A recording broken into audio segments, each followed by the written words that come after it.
Welcome to episode 89 of the Sports Geek podcast. On this week, I catch up with Pieter Maenhout from Belgium to talk FRM. What exactly is it? Welcome to the Sports Geek podcast, the podcast built for sports digital and sports business professionals. And now, here's your host, who still takes IT support calls from his parents, Sean Callanan. Thanks, DJ Joel. And yes, I still am providing my mum and dad with IT support. If you actually go to my About page on seancallanan.com, you'll actually find a little Easter egg there that's really only a link just for my dad when he's having a few technical issues. So just go to seancallanan.com/about and send me a tweet at Sean Callanan. Tell me if you see the little Easter egg. A friend of mine recently was looking me up for some speaking gigs and found that little Easter egg for me helping out my dad with his computer and got a bit of a laugh from it. So maybe you will too. My name is Sean Callanan from Sports Geek and you're listening to the Sports Geek podcast. This week I catch up with Pieter Maenhout from the Belgian Football Association. He is the fan relationship manager. And so we talk about FRM, what it is and how it is different to CRM. In this chat, I met Peter at Seat London and good enough to catch up and talk about his role for Belgium Football and how they work both from a national league and also from a grassroots point of view. Very similar in a sense to my conversations I've had previously with guys like Brian Gibson at the Football Federation Australia and also last week's episode with Piers Connolly at Norwegian Football. So hope you enjoy it. Here is my conversation with Pieter Maenhout from Belgian Football Association on the Sports Geek podcast.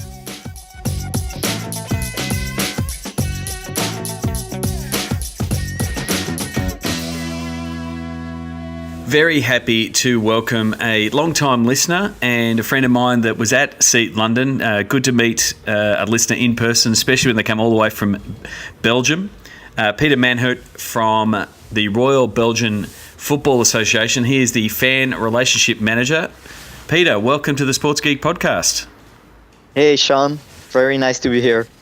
So tell us a little bit about, first of all, your role. It's a role that you've come into in the last 5 months. You started in January as fan relationship manager. What does that role entail? Yeah, I will go some years back first. I've been working at the Federation over 2.5 years now, but I started in corporate communications, and we did a lot of investment in producing content towards our fans. But at a certain time, we noticed that fan relationship is really something special, something apart. So in January, I made a switch to the marketing department. And now, like you said, I'm head of the fan relationship department within marketing. And actually, in general, we are the link between the fans and the business. And so traditionally, and that was a big discussion at Seat, and friend of mine, and I'm sure Fiona Green, is big on CRM, and CRM is a big discussion point, at both Seat London and then at Seat in the US. How is CRM different to FRM? You stumped me with the term FRM as we were just starting this podcast. Do you want to explain the difference, how you see it, and how it's different for you guys? Exactly. The big difference is in terms of emotions. In CRM, we're talking about a client relationship. In football, we're talking about a fan relationship. And a fan is so much different than a client. You have the long life value of a fan. It's totally different than a client from a certain company. So UEFA, who is helping us a lot in our FRM activities, also told us you should spread the word about FRM. So now I'm doing it again. And it's just a totally different approach when you know that you're talking with fans and not clients, because they're so emotionally connected to not a product, not a service, but the brand Belgian Red Devils, that we cannot deny that they are more than just clients. We really want to involve them in the daily business of the federation when it comes to fans. So that's a big difference, actually. That's something that Paul Greenberg, who's known as and referred to as the godfather of CRM, he really saw, when I had a chat to him in episode 77, he was like, that's the opportunity of sports, because you're exactly right. And I really love the angle that you guys have taken and that the UEFA is pushing, is because, sports fans, they're not customers. Sport is not a transactional business. It's an emotional business. And, the fact that your identity is tied to your sports team, whether it be a league, a club team, and then even more so, the national pride ties in and it's tied into the national team and the national team's performance. The relationship of a fan is far different to the transactional base of someone buying a ticket and someone buying a T-shirt. It goes deeper than that, and I guess it just helps frame it for your whole organisation that's the focus. Yeah, of course, we really want to embed it in our organization. We recently started, or we will start within 2 weeks with our first fan board. A fan board is actually 12 fans of Belgium Red Devils who are representative for all the group. And we will invite them every 2 months here at the Federation, and not only discuss, but also let them participate in really what we want to do with the fans in the future. So FRM is one part of it, and we keep them online informed. We keep them in an online discussion, but we also want to take it offline and make the fans participate in what we will do in the future for our fans. So that's really the core of our department of marketing here at the Federation. And so that fan board is effectively, I guess, a representative council of the fans, and allows you guys to be talking to someone that is there. It's effectively your own focus group to stay connected with the fans. Of course. And like I told you, it's not only on a daily basis via online or all our online channels. Sometimes you just need to take it offline and make it work. I think it's one of the most important steps now we are taking is creating that kind of fan board, because you're working for them. You're just not working for the team. In my role, you have all the sports side of it, but you also have the business side, and the business side is really for them, for the fans. And so that's the fan side of it. But you do come from a content, production background, and Belgian Football is one of the biggest brands in Belgium. You've got the Red Devils there being the national team. When what we did discuss at SEAT was a bit of the backwards and forwards you had with the Australian Federation and the Socceroos when they played a friendly in the lead up to the World Cup. Do you want to talk about how you position the Red Devils, both from a brand point of view, but then how you push them out online? Yeah, it's really a long and amazing story. I will try to keep it short, but you have to know that 3 years ago, I'm sorry for my words, but we were really crap. We didn't play very well. We were really, in a downfall of Belgian football. But we've got this golden new generation with all those bright young stars like Vincent Kompany, Eden Hazard, and so on. They are really star players in football. And 3 years ago, we noticed that there was something going on the sports side of it, and we knew, okay, we have to dig into this, and we have to start our communication and marketing approach towards our Belgian Red Devils and really make it a love brand. And so we invested a lot. First of all, and it's really such an important lesson I learned, is that you really have to have the connection between marketing and communication in your players, because everything starts from the players. If Football Federation talks to the fans, or the other players directly delivering our message, it's totally different. So we've set up this really huge campaign, the Devil Challenges, where the Belgian Red Devils challenged the fans to do something, and when it succeeded, the Red Devils did something in return for their fans. And we invested a lot of time and resources in this campaign, and eventually it was really a success. So So getting, I mean, I completely agree that like getting the marketing and comms and the players, it is a bit of the, getting the trifecta happening of the key components of any team or league. Do you want to take us through what were some of these challenges? What were they asking fans to do, and then what did the players do in return? If you can give us an example. Yeah, for example, the game, against Holland, the players asked to make the whole country red, the color of course, Belgian Red Devils.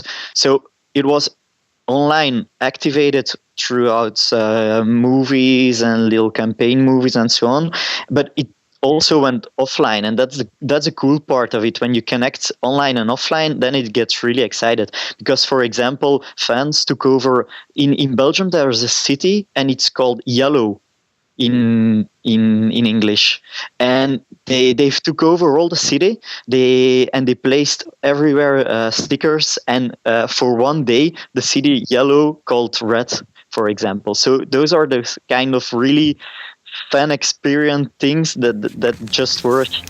And I mean, it's really good when you do push that thing out, and you have your grandest expectations of what it could be, but then because you've got, again, going back to the heart of the fan, that they just want to show how much they love the team, that they take it to a completely another level.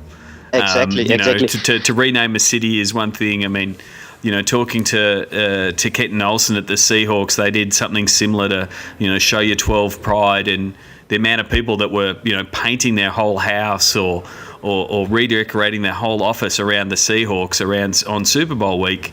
Like, it just went far and beyond, their wildest expectations. But once you tap into that fan passion and give them an outlet for it, then, they just go all in.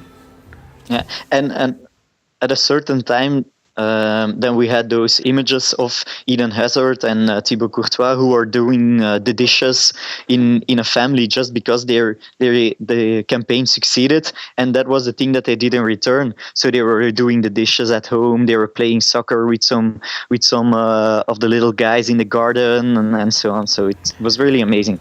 Oh, terrific stuff. So. That's one thing that really connected you with your fans from a content point of view.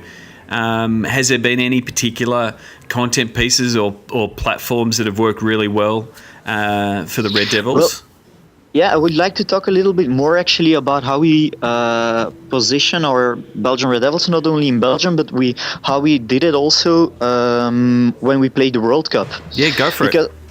Because, we are a small country. We've just been around the corner now with our great players. We had some downfall so not a lot of people knew us very well, and we had this. Okay, we need to be the new kids on the block, and to be fair, we don't play the football of Germany or Spain, or we maybe don't even have the names from Brazil. So we were really looking for something on how we could make the Belgian Red Devils special, not only in Belgium, but around the world.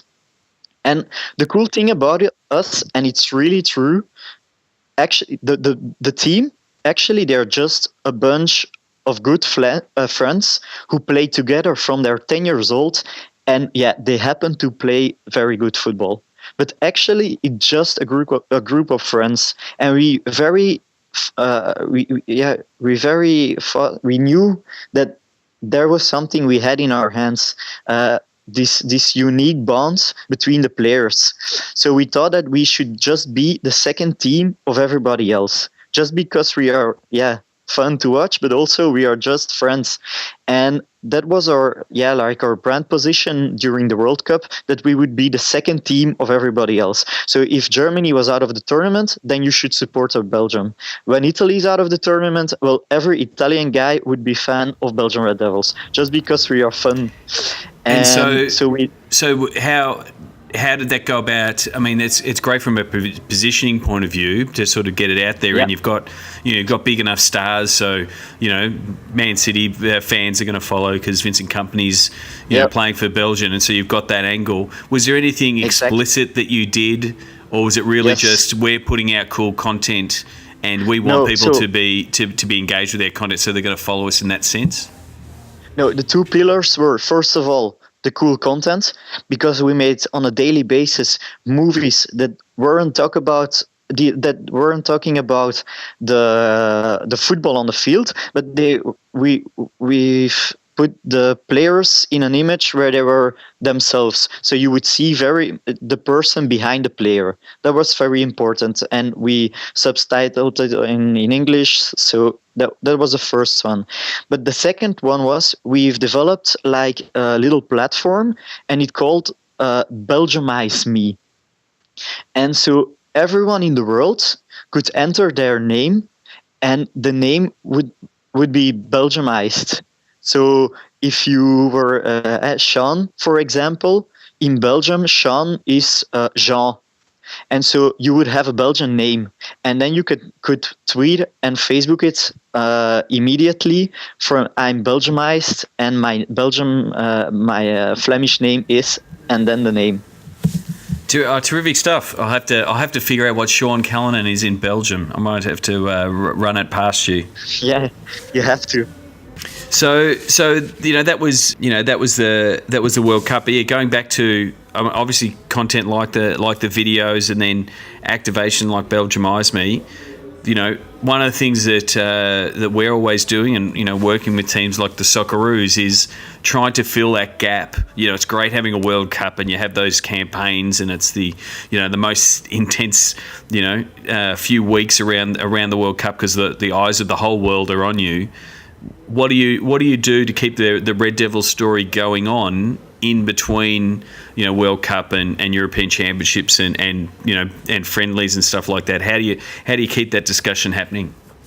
Yeah, that's a really good question, because the club football in Belgium is also very big. So we notice in our engagement rates and in our FRM that at a certain moment when the playoffs here in Belgium are happening on a club level, that it's difficult to get their attention back again to the Belgian Red Devils. So I think a key aspect is our FRM activities. From this week, tomorrow actually, we will start with exclusive content. We will make exclusive content in the hotel of our players, and we will use it throughout the whole year. So every week we have a special newsletter towards our fans, and actually via online content, via video content, we want to engage with them throughout the whole year. So we also ask the fans to send questions for the players that we can ask when they are with us, and that's the way we want to be engage them throughout the whole year. Also, those little small acts that we do. For example, if it's someone's birthday, one of our fans, of course not with all of them, but with a certain number of them, we make personalized videos with our players. So on your birthday, Sean, then you will receive an email sent from the Red Devils where Eden Hazard is really telling, "Hey Sean, I wish you an excellent birthday. Enjoy your day," and so on. And so that's the way we like to connect the different games with each other and don't lose them too much.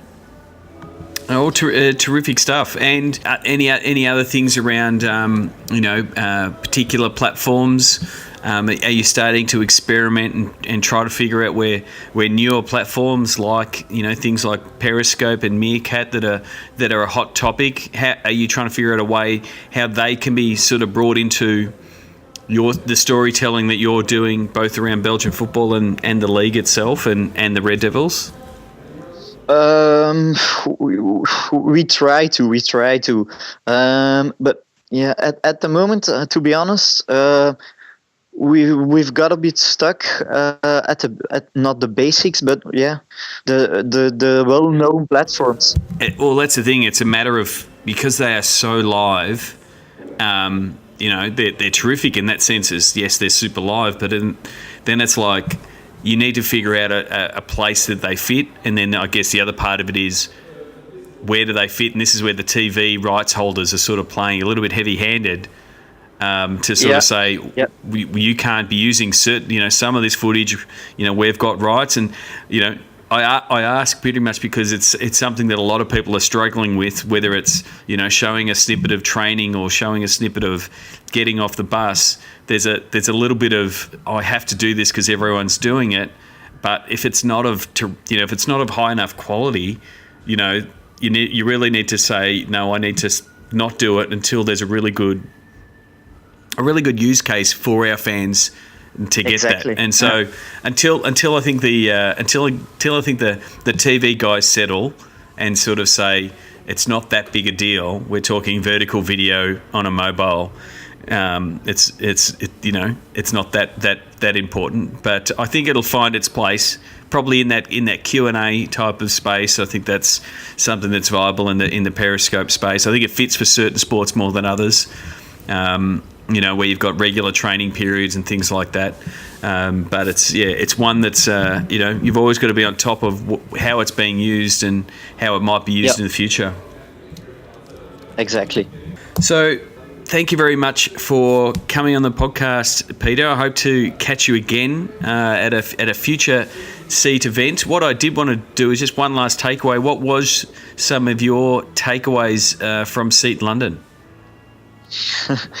Actually, I was quite depressed when I left, but in a good way. In a way that I think in European football we are so much behind, and when I went to see it, I thought that we were like 2-3 years behind. But when I saw the amazing cases and stories about what the NHL and NFL and the Major League Baseball are doing, then we really have a lot of work to do, which is a cool thing, of course. But we're still behind, and it's for some kind of reason it's always coming back to the same thing, and especially now in those days. And it's the infrastructure, it's the technology and the infrastructure that you own or have as a sports team.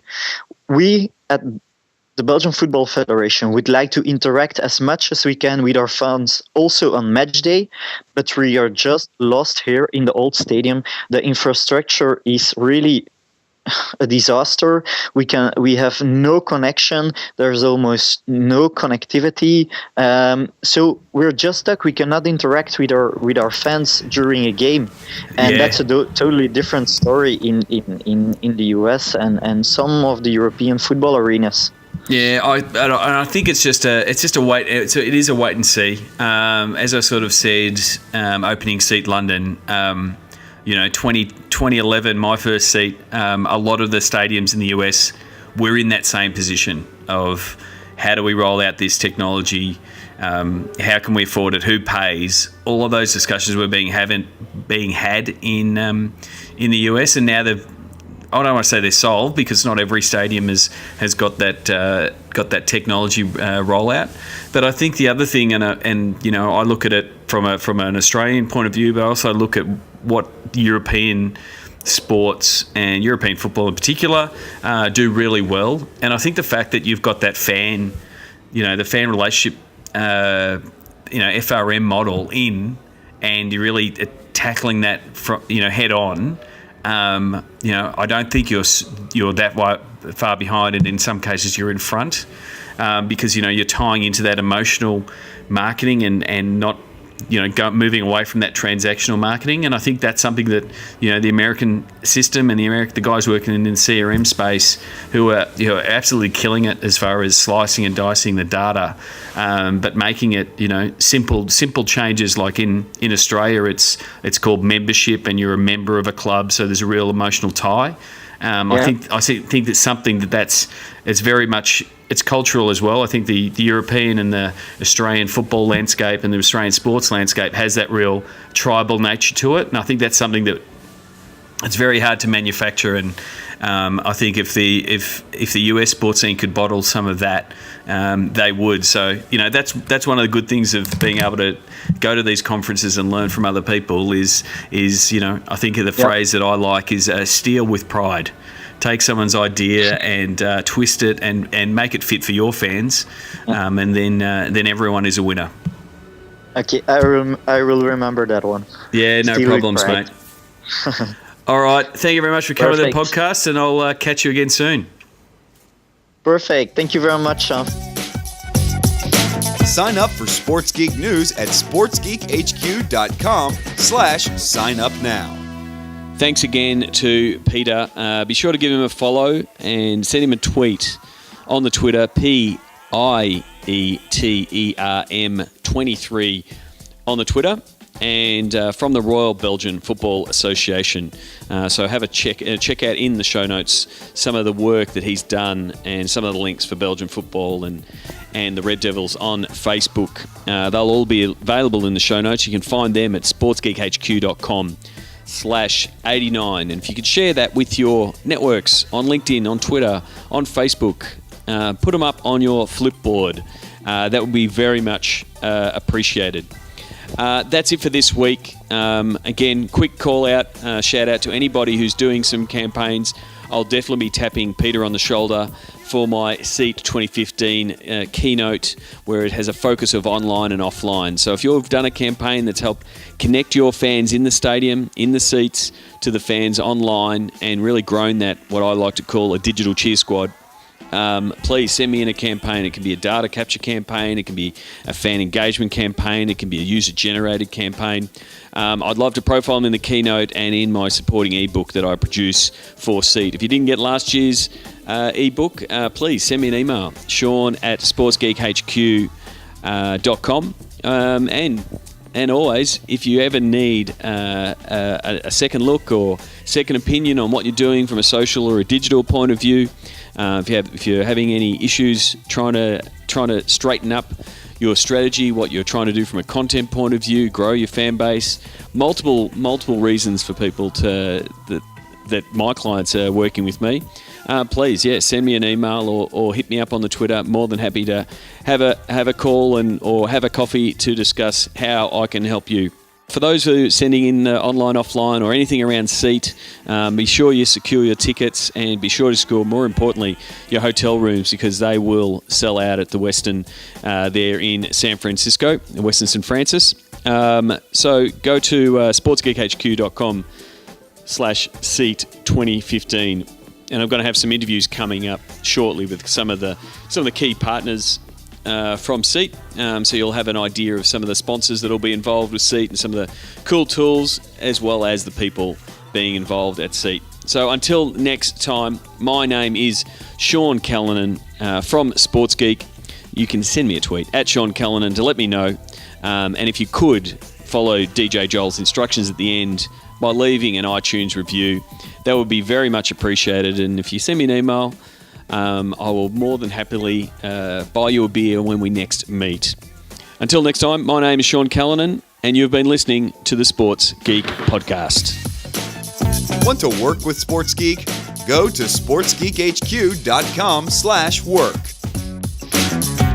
Please leave a review on iTunes. Go to sportsgeekhq.com/iTunes. Want to understand Facebook advertising options? Go to sportsgeekhq.com/FB ads. Thanks for listening to the Sports Geek Podcast.